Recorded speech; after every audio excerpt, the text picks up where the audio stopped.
وقتی شما داری یک موزیک رو میسازی یا تنظیم میکنی یا میکس و مسترش رو انجام میدی، خیلی فرقی نمیکنه توی هر کدوم از مراحل تولید اون موزیک هستی. نه تنها باید سبک اون موزیک رو بدونی، بلکه باید اون سبک رو کامل بشناسی. برای مثال من الان میدونم که دارم توی سبک دیپ هاوس کار میکنم یا دارم توی سبک داب استپ کار میکنم، ولی فقط دونستن این موضوع کافی نیست. من باید سبک دیپ هاوس رو کاملا بشناسم. یعنی چی؟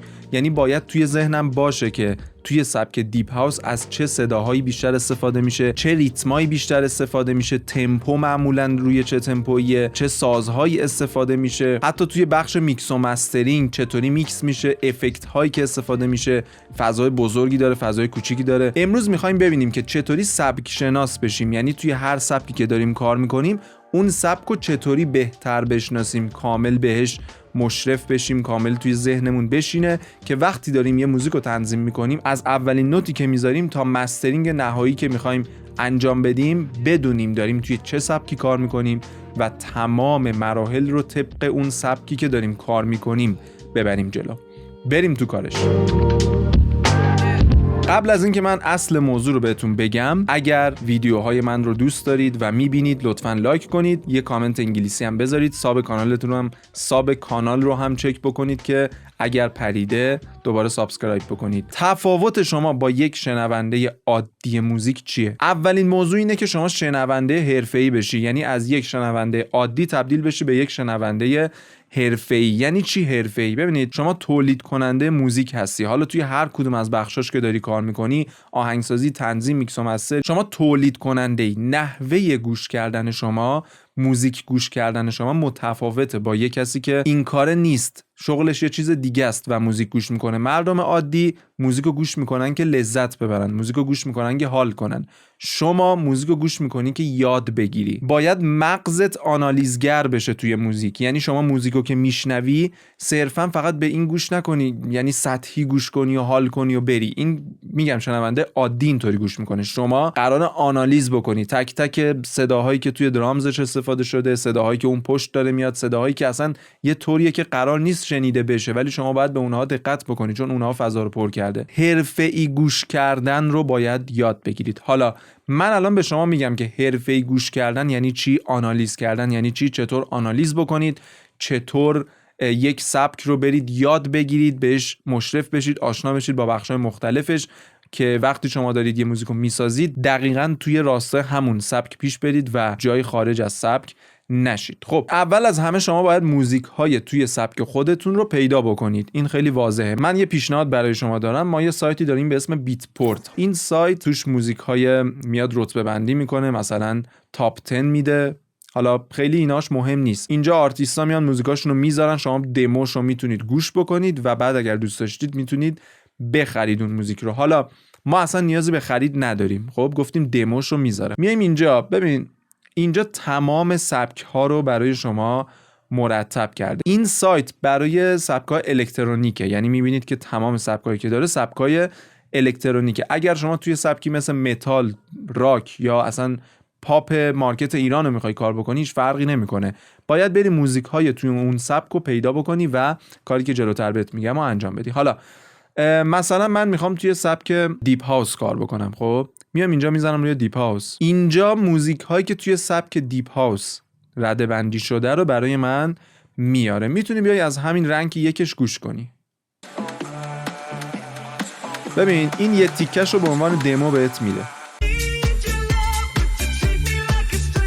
حالا استاپ کنیم یه وقت کپی رایت نخوریم. یه تیکه دمو از هر موزیکی به شما میده. حالا قرار نیست فقط شما بیاید توی این سایت، فرقی نمیکنه. شما ممکنه توی اسپاتیفای باشی، ممکنه توی ساوندکلود باشی، هیچ فرقی نمیکنه. ولی اینجا یکی از مرجع هاییه که من خودم همیشه خیلی استفاده میکنم. رنک میده، مثلا تاپ 10 داره. ایناش از قدیم میرفتم، هنوزم اینو میرم. خلاصه باید شما موزیک های توی سبکی که داری کار میکنی رو زیاد گوش کنی و تحلیل کنی. حالا تحلیل بکنی یعنی چی؟ یعنی این موزیک رو یه بار گوش میکنی، ببین فقط به ریتمش گوش میکنی، فقط دقت میکنی ببینید چه اجزایی توی ریتمش داره. مثلا خب قطعا ما داریم یک کیک و یه اوپن هت میشنویم، یه رایدم اون زیر اوکی این سه تا.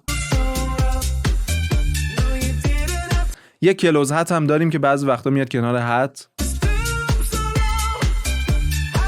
یکی دو تا پرکاشن هم من دارم میشنوم. خب حالا الان خیلی سطحی دارم فقط میگم که شما یاد بگیرید. میشینید ریز به ریز تحلیل میکنید که آقا اجزای درامز این چند تا چه اجزای استفاده شده. بعد حالا میای به ریتمش گوش میدید، چطوری اینها رو کنار هم چیده، روی چه تمپویی چیده. تمپو رو ببین اینجا مینویسه 129. میای چند تا موزیکو مثلا همین 10 تا اولو هی گوش میکنی، هی آنالیز میکنی، هی گوش میکنی، هی آنالیز میکنی. بعد از ریتم میری بیرون، میری مثلا توی بیسش چه جنس بیسی استفاده شده، بعد میری توی پدش، پیانو اگه داره، همه اینها رو ریز به ریز بررسی میکنی. حالا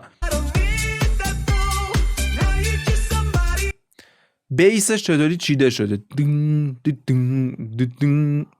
اینو ریتمش رو در میاری. همه اینها رو با دقت گوش میکنی. گفتم یه بار ریتمش رو آنالیز میکنی، یه بار بیسش رو آنالیز میکنی، یه بار پیانوی اگه زیرش هست، یه بار اجزای دیگه موزیک لیراش رو سعی میکنی حدس بزنی، با دقت، با اسپیکر گوش میکنی، با هدفون گوش میکنی. من این کارا رو قبلا خیلی میکردم، خودم ساعت‌ها میشستم یه موزیک رو همینطوری آنالیز میکردم و بعد اونو بازسازی میکردم. رسیدیم به جای مهمش. حالا بعد از اینکه شما آنالیز کردی، قشنگ گوش کردی، یکم دستت اومد که این موزیکا چطوریه، یکی رو مثلا همین اولی رو میای افل رو باز میکنی و شروع میکنی به بازسازی همون چیزایی که کلا سبک ها رو متفاوت میکنه. یعنی باعث میشه ما بگیم این موزیک ترنس، این موزیک ترپه. المان هایی که باعث میشه این دوتا فرق بکنن، یکی ریتم اون سبک های، ریتم درامزش، ریتمی که داره، یکی حالا خیلی زیاده، من دارم همینطوری کلی چیزی که به ذهنم میاد میگم، یکی ریتمشونه، یکی صداهایی که استفاده میشه. مثلا ما توی هیپ هاپ، ترپ، اینها بیس 808 داریم، 828 داریم که خب اینو ما نمیتونیم بیاریم مثلا توی سبک پاپ ایرانی استفاده بکنیم. حالا شاید هم بشه تلفیقی، خیلی تلفیق میشن سبکا با هم، ولی جنس صداهایی که استفاده میشه، کیکی که استفاده میشه، درامزی که استفاده میشه، تمام صداهایی که استفاده میشه با این سبک متفاوته. سازی که استفاده میشه، بعضی سبکا یک ساز مشخص خاص خودشونو دارن. ریتمو یه بار گفتیم الان یادم اومد، مثلا میگیم ریتم 6 و 8. انقدر این ریتم توی موزیکای ایرانی، اون سبک حالا 6 و 8 که دیگه اسمش شده 6 و 8، انقدر ریتم پر رنگ بوده که اسم سبکه شده ریتمش. یعنی پس ریتم خیلی اثر داره. افکت هایی که میدیم، افکت هایی که هست، مثلا ریوربی که شما میدی، دیلی که میدی، اگر مثلا کوری باز میکنی روی یک صدایی یا فلنجر باز میکنی، دیستورشن باز میکنی، سچوریشن باز میکنی، اینا همه متناسب با سبک تغییر میکنه. حتی توی مسترینگ ما توی سبک‌های مختلف لودنس های مختلف داریم، LUFS های مختلف داریم. مثلا ما توی جاز نمیایم خیلی لیمیت بکنیم، اینطوری وقتی نگاه میکنی همه کلیپ شده باشه، کلا LUFSش روی 6 و 5 باشه. باز مثلا توی یه سبکی مثل داب استپ شما میبینی که خیلی کمپرس شده، خیلی لیمیت شده، اصلا LUFS روی 7 6 5 و LUFS ها خیلی بالاه. پس اینا همه توی سبک تاثیر داره. حالا شما میای شروع میکنی اون موزیک رو سعی میکنی بازسازی بکنی. بازسازی یعنی چی؟ یعنی میری میگردی کیکی که اون استفاده کرده رو پیدا میکنی، نه دقیقاً همون، شبیهش.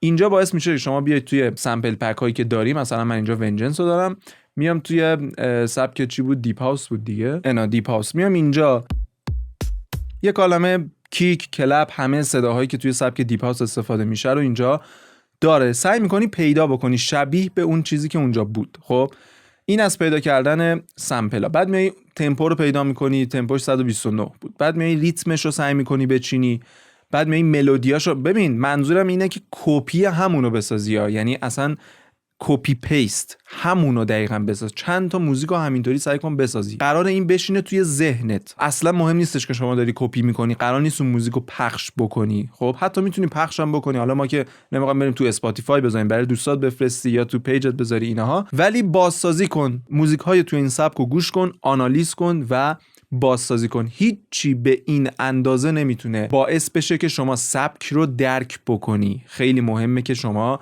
اصلا این بشه ملکه ذهنت. وقتی میخوای موزیک بسازی دیگه فکر نکنی، تون صداها رو از قبل اصلا آماده داشته باشی، چند تا کیک برای خودت داشته باشی متناسب با سبکت، چند تا کلپ داشته باشی، چند تا هت و های هت و این درامزا رو داشته باشی، لید و بیس و اون چیزا المان‌های اصلی خودت رو داشته باشی. حالا بعضی چیزا هست خیلی مهم نیست، مثلا یه سری پرکاشن ها از اینها قراره که توی این موزیک با اون موزیک یکم متفاوت باشه، قرار نیست مثل هم باشه، ولی اون ستونای اصلیش دیگه دستت میاد. موزیک دهمو که میخوای بسازی دیگه اصلا به این فکر نمی‌کنی که الان کیکشو از کجا بیارم، ریتم چی باشه، همه اینا کامل دستت میاد. این یک فرمول کلی برای اینه که شما توی هر سبکی که کار میکنی اون سبک رو یاد بگیری. دیگه فرمولش رو بهتون گفتم، قلقش اینه، راه دیگه ای نداره، میانبری وجود نداره. میانبرش همینیه که من بهتون گفتم. اگر دنبال یک راز خاصی هستید تو این موضوع، رازش همینیه که من بهتون گفتم.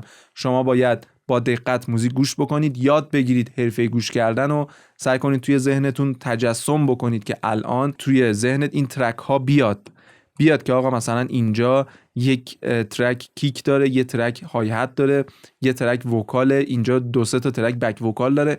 اینا همه رو تو ذهنت هی متصور شو، هی سعی کن بسازی. بعد یه مدت مغزت آنالیزگر میشه. هر موزیکی هر جا پلی میشه، البته حالا این خیلی هم خوب نیست، ما هر موزیکی، من خودم هر جا میرم، مهمونیه، نمیدونم تو ماشین رفیقمه، هر جا موزیک پلی میشه هی دارم آنالیز میکنم. خب این الان این لایه ها رو داره، کیکش رو رفته از تو فلان پک برداشته، اینو از تو نکسوس انتخاب کرده، هی همینطور اصلا آنالیزگر میشه مغزت و به مرور راه میافتی. این که مغزت آنالیزگر بشه توی این موضوع مهمترین عاملیه که شما میتونی سبکا رو بشناسی. یعنی بعد یک مدت اون سبک کاملا ملکه ذهنت شده، دیگه اصلا فکر نمی‌کنی، ناخودآگاه میدونی داری چی کار میکنی، مغزت راه افتاده، راش انداختی با این کارهایی که بهت گفتم انجام بدی. پس موزیکو از 0 تا 100 رو بازسازی کنید. از 0 تا 100 یعنی مسترینگ رو هم انجام بده، لیمیتر آخر رو هم انجام، یعنی تا لیمیترش برو اکسپورت بگیر و بره برای پخش. حالا لازم نیست پخش بکنی چون بازسازی کردی،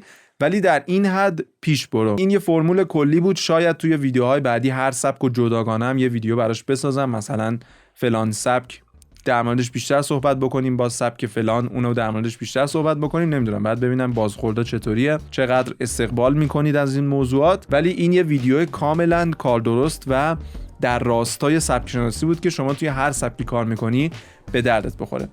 همین، لایک و کامنت و سابسکرایب یادتون نره و مثل همیشه حمایت بکنید. دمتون گرم که حمایت میکنید. تا ویدیو بعدی میبینمتون.